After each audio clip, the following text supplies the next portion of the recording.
Suicide bomb blast. A U.S. military base in Somalia attacked. Reports of a truck bomb and gunfire erupting. The terror group claiming responsibility. We're live with the very latest. Whistleblower warning. Ahead of testimony before Congress, new safety concerns for the whistleblower at the center of President Trump's impeachment inquiry. And the former Homeland Security advisor now breaking ranks with the White House, saying the president's call is deeply troubling and his theories about Ukraine completely debunked. Winter storm emergency. 4 feet of snow slamming the Rockies in September as the East Coast melts under near-record heat. Zantac alert. CVS now pulling the heartburn drug from shelves, joining Walmart, Walgreens, and more as concerns grow over possible links to cancer. A woman surviving after an elk charges a crowd of tourists at a popular Colorado park. Oh my gosh! The hero employee who came to the rescue. Terrifying new footage of a driver apparently drunk behind the wheel. What she was caught on camera saying, and the child whose quick-thinking 911 call helped save his classmates. And Prince Harry's passion project, the Duke's big Instagram takeover, and his message this morning. I wish I could be with you. As Duchess Meghan makes an appearance via Skype. Live in Times Square, this is Good Morning America. Let me see a Saints victory and TJ Holmes. My heart is full. My heart is full this Monday morning. But how about Prince Harry taking over Nat Geo's Instagram, like 123 million followers? Yeah, I appreciate that. Welcome, TJ. Let's get to the Prince now. So you saw that, right? Good transition. But yes, that was very cool on what he's doing, what he's bringing awareness to. We're going to talk about that this morning. Yeah, a lot more on that coming up, but we want to get right to that breaking news. Attacks on U.S. and European military targets in Somalia. The terror group Al-Shabaab is claiming responsibility. Details of the attacks just coming in, and our chief global affairs anchor Martha Wright is tracking it all from Washington. Good morning, Martha. Good morning, George. There are hundreds of Pentagon personnel at this base in Somalia, and reports this morning of this attack are dramatic. At least one large vehicle was packed with explosives. The explosives then set off by a suicide bomber at the gate of the military facility. Bursts of gunfire then echoed across the base. The group Al-Shabaab did take responsibility for the suicide bombing, claiming they breached the heavily fortified facility. But a U.S. official tells us there were no American casualties, although the official says a number of enemy fighters were killed. There are also reports this morning that a convoy of Italian peacekeepers in Somalia was targeted by a suicide car bomber, but that explosion missed those peacekeepers, although a number of Somalia citizens were reportedly injured. The U.S. base is a training site for Somali forces. U.S. attacks on extremists have intensified this year as the U.S. ramps up its efforts fighting to take back that territory. Robin? All right, Martha, thank you so much. And now to Washington and the latest on the impeachment battle. The lead House investigator now says the whistleblower will testify very soon. But there are concerns about that person's safety. So our senior congressional correspondent, Mary Bruce, has those details for us. Good morning, Mary. Good morning, Robin. Well, the House is out of session this morning, but this investigation is still plowing ahead. The relevant committees are all working straight through this break, and they are planning to speak with the whistleblower soon. But they are also acutely aware that they need to protect his or her identity. This morning, new safety concerns about the whistleblower who sparked this impeachment inquiry. We'll get the unfiltered testimony of that whistleblower. Now, we are taking all the precautions we can to make sure that we do so. We allow that testimony to go forward in a way that protects the whistleblower's identity. ABC News confirming overnight the whistleblower's attorney sent a letter Saturday notifying the acting director of national intelligence of serious concerns we have regarding our client's personal safety. It alleges that certain individuals are offering a $50,000 bounty for the whistleblower's identity and cites President Trump's own comments. You know what we used to do in the old days when we were smart, right? With spies and treason, right? We used to handle it a little differently than we do now. On Twitter, the president is demanding to meet my accuser and warning of big consequences for their sources. While on the airwaves, Trump's allies are taking on the whistleblower. I want to know all about them. I want to know what kind of dogs they have, how many marriages they've had, if they have a DUI. I want to know if they're a partisan. I want to know everything. But the intelligence community's inspector general found the whistleblower's complaint to be credible and of urgent concern. And now even Trump's own former Homeland Security advisor, Tom Bossert, says he has serious concerns. I'm deeply disturbed by it as well, and this entire mess has me frustrated. It is a bad day and a bad week for this president and for this country if he is asking for political dirt on an opponent. Bossert sharply critical of the president's personal attorney, Rudy Giuliani, for pushing a debunked theory that Ukraine, not Russia, meddled in the 2016 election. I am deeply frustrated with what he and the legal team is doing and repeating that debunked theory to the president. It sticks in his mind when he hears it over and over again. It has no validity. Giuliani now on the list of people that Democrats may want to question. Will you cooperate with the House Intelligence Committee? I wouldn't cooperate with Adam Schiff. I think Adam Schiff should be removed. So that's your answer. You're not going to cooperate. I didn't say that. I said I will consider it.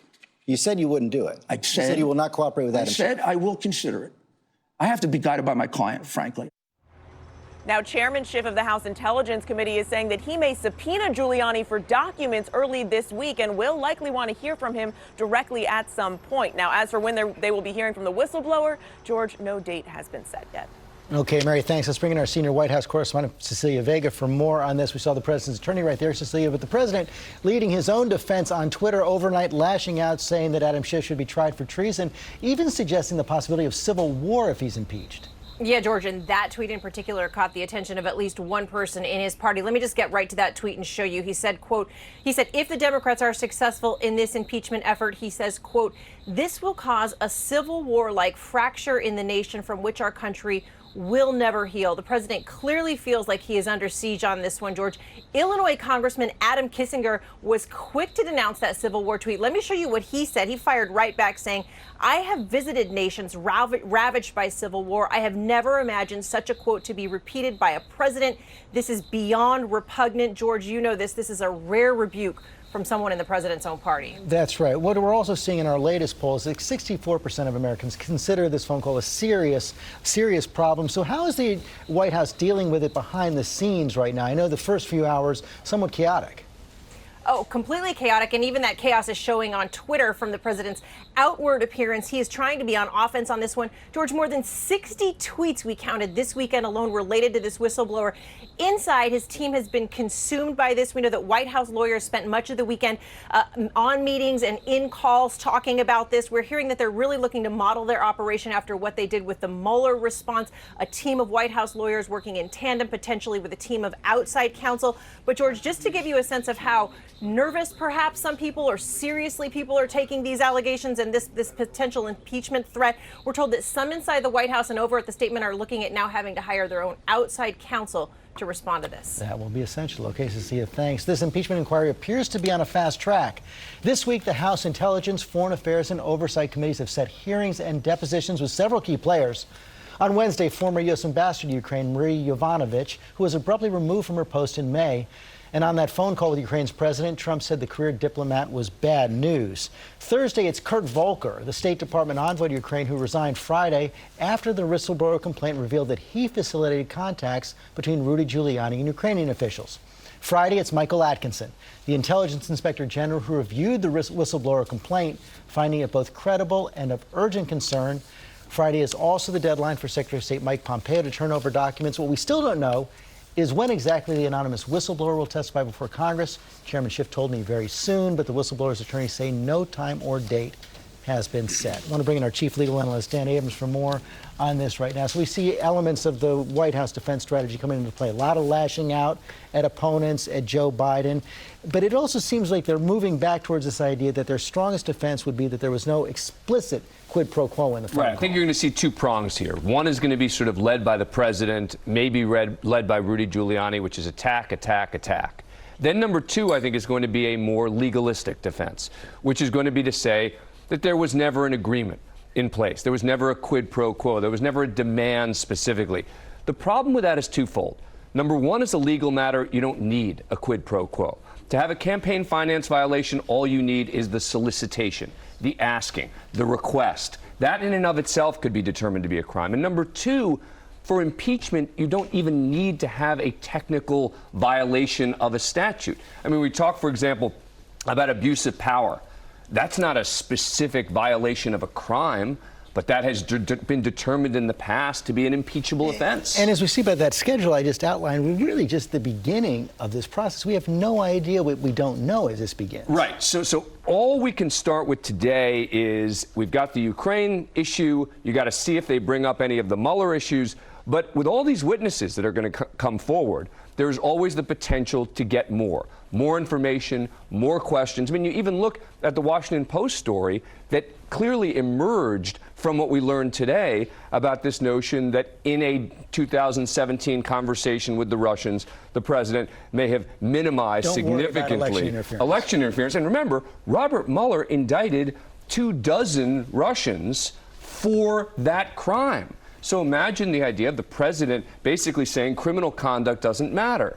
I mean, could that be deemed to be impeachable? Look, anything in theory can be impeachable. The question becomes, does the Congress want to move forward with an impeachment proceeding on that? And even if the House does move forward with impeachment, even if there's a majority for impeachment, no guarantee that there will be a Senate trial. Well, that's right. There are two avenues here. Number one is they could make a motion to dismiss in the Senate, which requires a majority, and that could just end. So if Republicans hold together, that's it. They could end it. The other thing is they could just delay. I mean, remember what happened in 2016 with President Obama's selection for a Supreme Court nominee. It had always been the case that the Senate would at least take it up.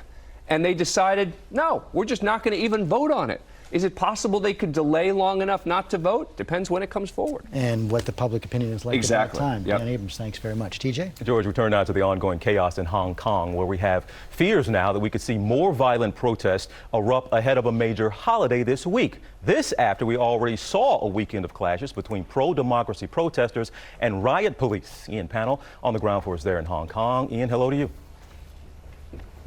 Yeah, good morning, TJ. From a city that's barely recovering from what's just passed and now bracing for what's about to come. There are now widespread fears that we could be about to witness a ramping up of the violence we've seen over the last 48 hours. More than 150 were arrested on Sunday, the youngest just 12 years old. We saw pitched battles, police beating protesters who threw bricks and homemade gasoline bombs back. Now there are fears it could be about to get worse as China prepares to commemorate the 70th anniversary since the People's Republic was founded. President Xi wants this to be a showcase for China's economic and military might. What it absolutely does not want are any distractions from the celebrations, but that's exactly what pro-democracy protesters here are planning. We're anticipating widespread disruption, intensified clashes across Hong Kong. And rather ominously, they've just said in the last hour, it's time to fight the last battle. It will be our most glorious moment.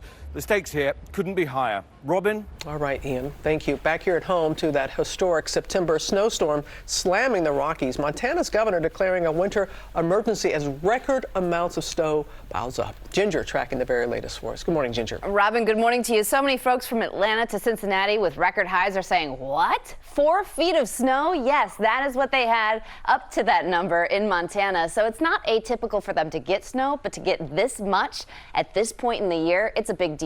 These pictures are from Glacier County, but Great Falls, for example, had their second biggest 2-day snowfall on record any month. It's a big deal in Montana, but now it's going to move east, and partly that front is going to bring mostly rain. It's not going to be a snow event from Wisconsin down through Iowa. Today, it's tropical moisture fueling southeastern New Mexico. They'll see that deep tropical moisture pool up. Some of the burn scars, the fire areas, they're concerned about flash flooding there, but we're talking 4 to 6 inches going through Wednesday from Madison, Wisconsin back through northern Iowa. George? Okay, Ginger, thanks. We're going to move on now to a health alert about Zantac.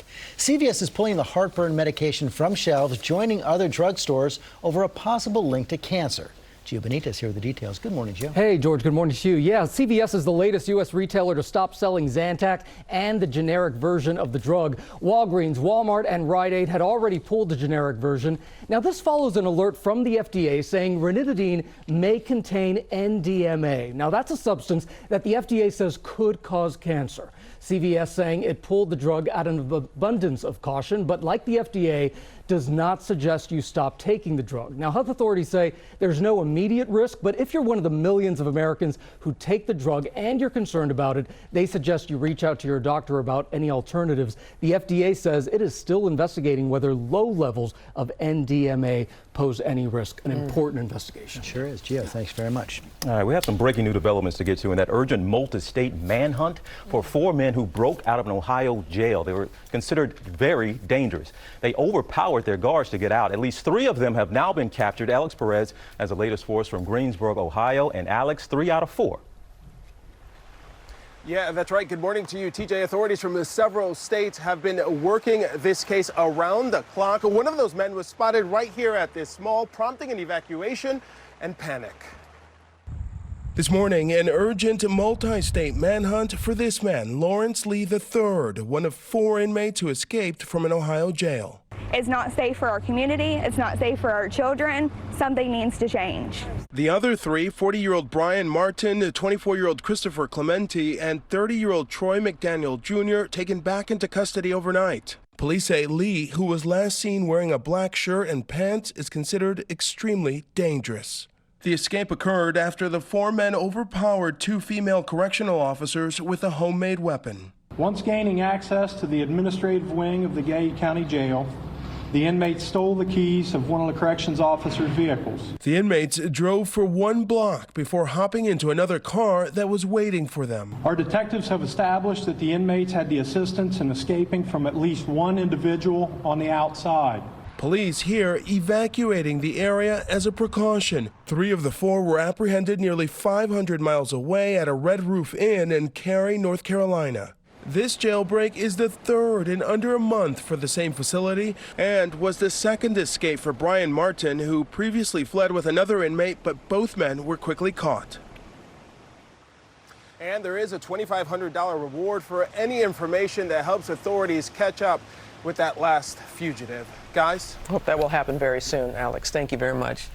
You know, it's a little extra. Point of personal privilege? A little bounce in my step this Monday morning. Why could that be? Why? Why? Gee, tell us, Robin. Because Sunday night, Who Dat Nation, the Saints, with that big win over the Cowboys, the previously undefeated Dallas Cowboys. It's a young season, though. Oh, come on now. Give it to me. Come on. The Saints defense coming out in full force with quarterback Drew Brees recovering from hand surgery, taking what their defensive coordinator told them to heart. He said they needed to go from, quote, good to great. They delivered. I'm telling you, Teddy Bridgewater coming through, the defense coming through, and then the Cowboys had a chance there at the end. A little Hail Mary. We picked that off. We picked that off. George, you want to grab some coffee? She is determined. She's going to make the Saints America's team. You all can relate. You have no idea. When the Saints win, Who Dat Nation, everyone, it just kind of lifts your spirits just a little bit. Yeah, including this one. We all root for the Saints because on Mondays it makes a difference. Yes, it does. No bit.